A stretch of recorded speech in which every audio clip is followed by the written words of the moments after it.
So it's really funny when you look at me off camera. Oh, Can you yeah. do that? Yeah, that's good.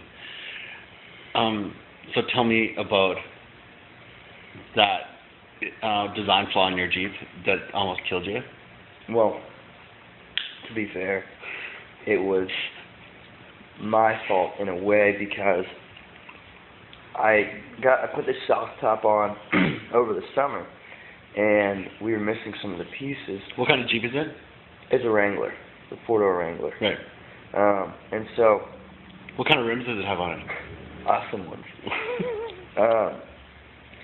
So I went to Ace Hardware, and I didn't want to like figure out exactly, like I didn't want to, so I was just in there quick. I was in a hurry, so I just eyed it. I was like, I'll just get a bolt that's for sure skinny enough and for sure long enough. So I bought a good bolt, in my opinion, at the time.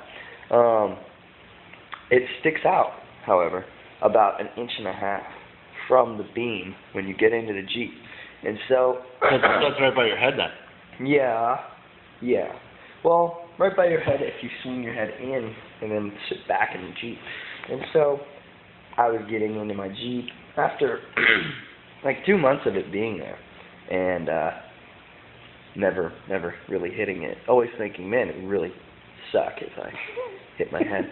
And so consequently yesterday I hit my head on it, and it hurt really bad, and I was thinking I just hit my head on the beam.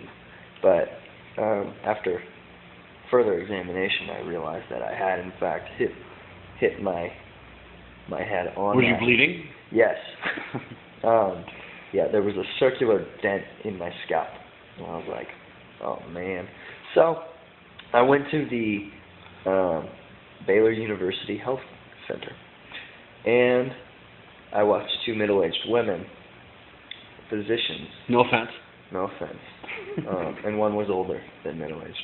But again, no offense. No offense. The older one was actually the one I kept siding with. There was a paranoid one, and then the older one that was like, oh, it's fine. The paranoid one was like, I need a second opinion. I think you're going to need stitches. And I was like, oh. And so the older one was like, well, he could only get like 1 stitch if he gets a stitch. And so I was like, I don't want a stitch, especially if I'm just going to get 1.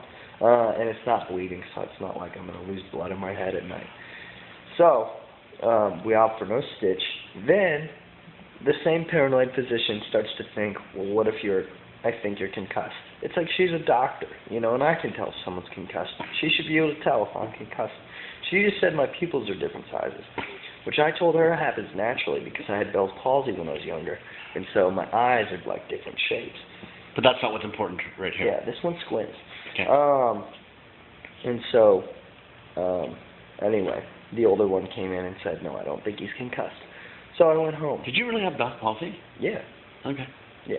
Sorry. That's why I squint this eye more when it's bright. Yes. And sorry. No, I'm just trying to figure out a way to conclude the story of me hitting my head on a bolt sticking out of my Jeep.